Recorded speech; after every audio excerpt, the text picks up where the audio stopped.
Chine a profondément changé ces dernières années, à une vitesse invraisemblable.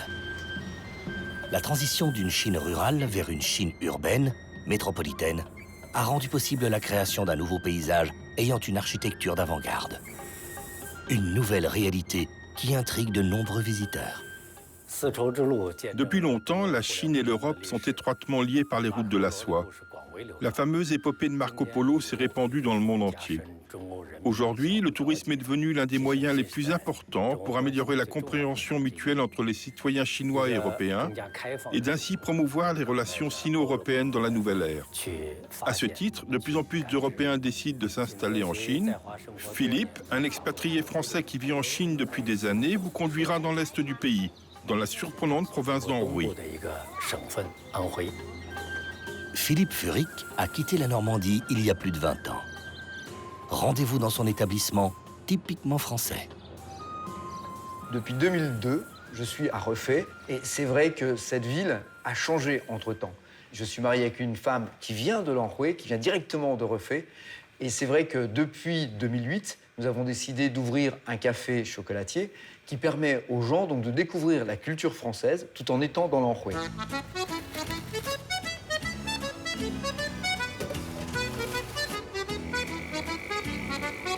Au-delà de sa volonté d'être un vrai porte-parole de la culture française dans la région, Philippe est un personnage singulier. Hello, I'm Philip. Do you think I will speak the dog language? Wow! We'll take the train from Hefei to Huainan. À tel point qu'il est devenu le présentateur d'une émission en anglais diffusée par une télévision régionale chinoise, vue par plus de 700 millions de téléspectateurs et ayant pour but de faire découvrir l'histoire, le patrimoine et les lieux incontournables de l'Anhui. Il connaît comme personne Hefei, capitale de cette province du Moyen-Orient de la Chine. Il va nous en faire découvrir quelques secrets tels que l'art de la calligraphie, les villages authentiques, le thé et l'opéra traditionnel local. Refait a évolué très très vite. Cette ville a totalement changé en quelques années. Moi, je peux dire que je suis le témoin de ce qui s'est passé. Quand on voit ici, par exemple, avant c'était une ferme et maintenant c'est devenu ces énormes gratte-ciel. C'est vrai que ça peut choquer les gens parce que quelqu'un qui est venu il y a 5 ans à Refait trouverait ça totalement différent. On ne peut plus comparer la ville d'avant et la ville de maintenant. Et dans le futur, c'est voué à devenir la 3e ville de Chine. Même si Hefei suit la tendance généralisée en Chine, augmentation des métropoles, du nombre de gratte-ciel et d'habitants, il est toujours possible de retrouver son patrimoine rural d'origine. Une bonne façon de le percevoir se fait par le biais de la musique. L'opéra de Wang Mei est à l'origine une forme rurale de chansons et de danse folklorique.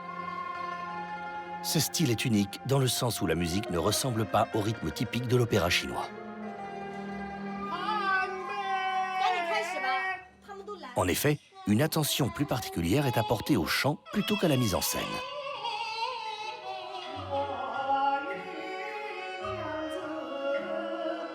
Une autre particularité est la disposition de l'orchestre.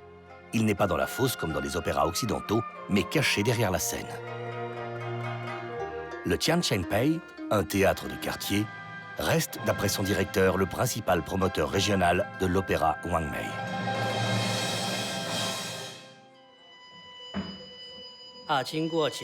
Après de nombreux efforts de plusieurs générations d'artistes, l'opéra Wang Mei est devenu l'un des 5 styles opéra les plus populaires en Chine. Il est profondément aimé par beaucoup de gens d'ici et les étrangers. L'opéra Wang Mei est souvent qualifié de music country par nos amis internationaux. Contrairement à d'autres drames, l'opéra Wang Mei n'est pas aussi puissant au niveau sonore. Le Wang Mei se caractérise par la douceur et la beauté. Il décrit généralement l'amour entre hommes et femmes, chante les louanges de beaux mythes et légendes. Il s'attache principalement à raconter une belle histoire comme celle d'aujourd'hui, le mariage de la fée princesse du compositeur Shiba Yin. L'histoire de la Chine est indissociable de la culture du thé. L'Anhui, région historiquement agricole, est connue pour avoir le meilleur thé noir du pays. À 200 km de Hefei, les plantations de thé remplacent le paysage urbain de la capitale. Ici, le thé se cultive, se déguste, se choisit comme un bon vin. Bonjour, Nira. Très content de vous recevoir. Alors, pourquoi ici on trouve les meilleures conditions pour la plantation du thé et qui sera du thé noir par la suite? Tout d'abord, notre géographie est parfaite car nous avons ici un très bon environnement écologique comme la montagne Ginyunyan, la montagne Xianyu et la rivière Qiupiu. La bonne écologie est fondamentale pour obtenir un thé de qualité. Deuxièmement, nous avons ici une variété unique de théiers qui convient très bien à la production du thé noir. Grâce à un travail artisanal, le thé noir produit ici est un mélange unique de parfums de rose et de bois. Le thé noir que nous préparons ici est l'un des 3 thés noirs les plus célèbres au monde, avec le thé noir Darjeeling d'Inde et le thé Uva du Sri Lanka. Combien de temps ça prend de partir de la graine pour obtenir le plant de thé qu'on peut récolter? En règle générale, il faut 4 ans pour que les graines de thé ou les plants de thé poussent avant de cueillir les feuilles de thé pour la première fois.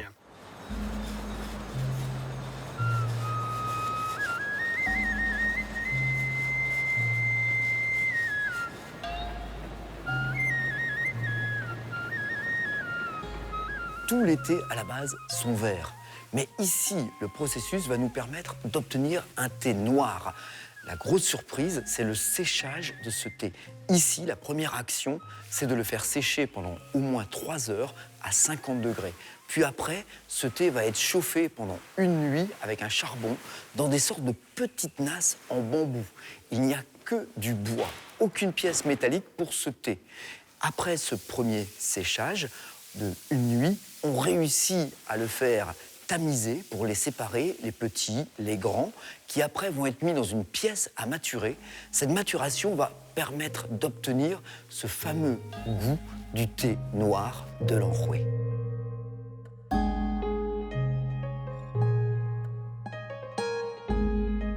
La découverte du thé, c'est un véritable rituel. Le Kung Fu Cha, c'est un plaisir de découvrir le thé par cet art. Et c'est vrai que les mains de la personne qui sert vont véritablement danser. Ça mérite le silence.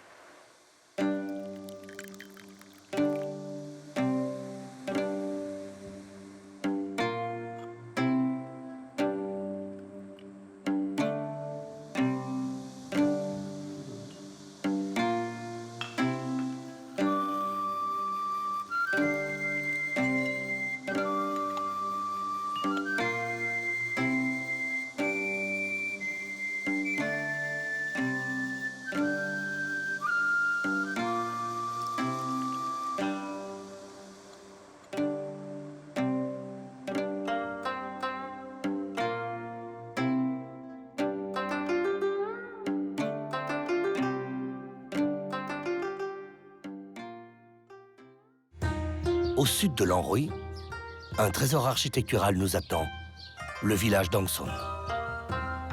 Ce village fut construit il y a plus de 800 ans, sous la dynastie des Song. Les locaux disent que, vu d'en haut, Angson ressemble à un bœuf. La montagne de Leigang doit être la tête du bœuf. Les vieux arbres sont les cornes et les nombreuses maisons forment le corps. Angson est un mariage harmonieux entre l'architecture chinoise et la nature. C'est donc sans surprise qu'il a été inscrit en 2000, conjointement avec l'ancien village de Sidi, sur la liste du patrimoine mondial de l'UNESCO. Depuis, ce village attire la curiosité de nombreux touristes du monde entier. Je suis venue avec mes familles visiter cette village parce qu'on a trouvé ce village très ancien. Et c'est ancien, il y a beaucoup d'histoires, donc il est tranquille.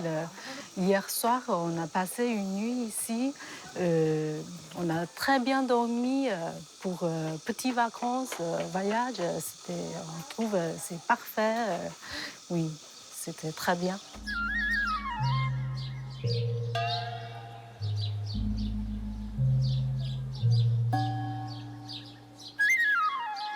L'une des problématiques des villages chinois, c'est vrai, c'est le nombre de visiteurs.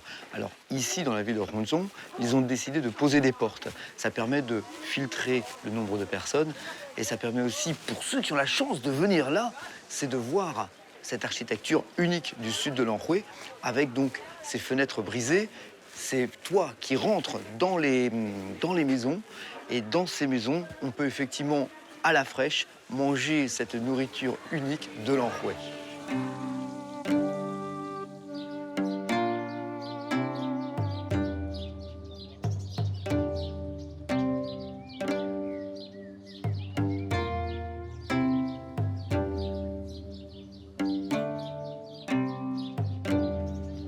Un autre trésor de la région, la calligraphie. Autrefois, les caractères chinois étaient gravés sur des os de bœuf, des carapaces de tortues, puis des bronzes. Par la suite, l'invention de 4 instruments, dits 4 trésors du studio du lettré, ont radicalement changé cet art. La création du papier de riz, l'invention de l'encre et de la pierre à encre, et finalement, la plume. Ces instruments sont les indispensables du calligraphe. Pour les Chinois, une bonne calligraphie est le reflet du niveau de culture d'un individu. Voilà pourquoi souvent les calligraphes reproduisent des poèmes. Dans la ville Xi'an, située en Anhui, il y a un petit village qui porte le nom de Taoyuan. Il nous régale avec des paysages magnifiques. Il a beaucoup de belles et vigoureuses fleurs et arbres. Les gens ici s'habillent encore d'une manière authentique et simple. Ce poème rend hommage à la beauté idyllique de notre région, à ses magnifiques paysages et à notre façon de vivre. Je pense que cette beauté nous apporte un très haut niveau spirituel. Faisons une dernière halte dans un autre charmant village de la région, Tongmo. Sous la pluie, Tongmo acquiert un air mystérieux. Les plus anciennes maisons du village datent de la dynastie Tang. À l'inverse de sa voisine Hangsun, Tongmo est orienté sur le tourisme rural. Les anciennes résidences traditionnelles ont été rénovées, tout en respectant les traditions ancestrales du Anhui, pour donner à Tongmo un certain cachet. Le village est ainsi protégé du développement et du tourisme de masse pour rester un lieu authentique où faire l'expérience de la vie rurale. Grâce au soutien de l'ancien président de la République française Valéry Giscard d'Estaing, Tongmo est le tout premier endroit en dehors de l'Europe à avoir intégré le réseau des gîtes de France. Un gîte de France en Chine, c'est aussi la culture qu'on apporte. Et c'est vrai, le vin fait partie de la culture française. Et donc, de plus en plus de Chinois apprécient de boire du vin. Ce sont ces échanges d'art de vivre qui aident sans aucun doute à renforcer l'amitié entre la Chine et l'Europe. Pour ceux qui ont envie de découvrir une Chine où modernité et traditions ancestrales se côtoient, la province d'Anhui vous attend.